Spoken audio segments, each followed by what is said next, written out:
देश का सबसे बड़ा मेडिकल एग्जाम, लाखों बच्चों का सपना, और अब उसी नीट को लेकर ऐसा खुलासा हुआ है जिसने पूरे देश को हिला कर रख दिया है।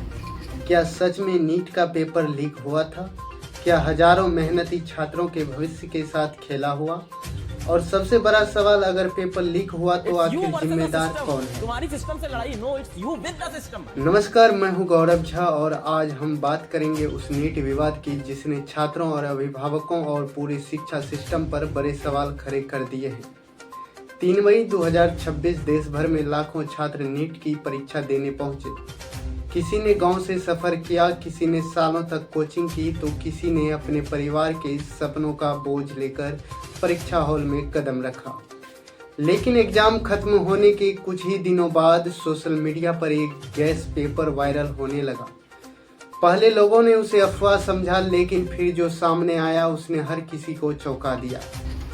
दावा हुआ कि वायरल पेपर के कई सवाल असली नीट एग्जाम से मैच कर रहे थे।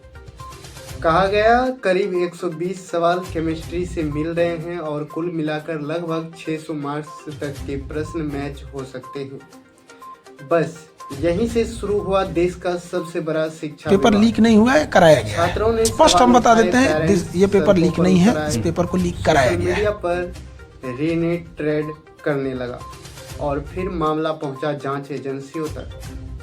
सीबीआई जांच शुरू हुई, कई राज्यों में छापेमारी हुई और कुछ लोगों से पूछताछ हुई और धीरे धीरे शक की सुई एक बड़े नेटवर्क की तरफ घूमने लगी। बताया जा रहा है कि पेपर लीक में कुछ अंदरूनी लोग, कुछ कोचिंग कनेक्शंस और कुछ दलालों की भूमिका हो सकती है। लेकिन सबसे बड़ा सवाल अब भी वही है, इतनी बड़ी परीक्षा, इतना बड़ा सिक्योरिटी सिस्टम, फिर भी पेपर बाहर कैसे पहुंच गया? क्या सिस्टम फेल हुआ? क्या किसी ने पैसों के लिए लाखों छात्रों का भविष्य बेच दिया? और जब विवाद बढ़ता गया तो आखिरकार बड़ा फैसला लिया गया। पूरा नीट यूजी 2026 एग्जाम रद्द कर दिया गया। जी हाँ, लाखों छात्रों की मेहनत एक झटके में फिर से परीक्षा देने की मजबूरी में बदल गई। अब दोबारा एग्जाम होगा, लेकिन सवाल अब भी जिंदा है। जो छात्र ईमानदारी से पढ़े, उनका दोष क्या था? क्यों हर बार मेहनती छात्रों को ही मानसिकता तनाव झेलना पड़ता है? और सबसे जरूरी, क्या भारत का एग्जाम सिस्टम सच में सुरक्षित है? अब पूरे देश की नज़र सीबीआई जांच पर है, क्योंकि लोग जानना चाहते हैं आखिर वो कौन लोग थे जिन्होंने डॉक्टर बनने का सपना देखने वाले लाखों छात्रों को भरोसे को तोड़ दिया।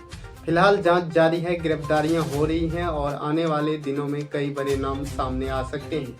लेकिन इस पूरे विवाद ने एक बात साफ कर दी है, अगर शिक्षा व्यवस्था पर भरोसा टूट गया तो सबसे बड़ा नुकसान देश के भविष्य का होगा। आप क्या सोचते हैं? क्या सिर्फ पेपर लीक गैंग जिम्मेदार है या फिर पूरा सिस्टम सवालों के घेरे में है? कमेंट करके ज़रूर बताइए। अगर वीडियो पसंद आया हो तो शेयर ज़रूर कीजिए। धन्यवाद।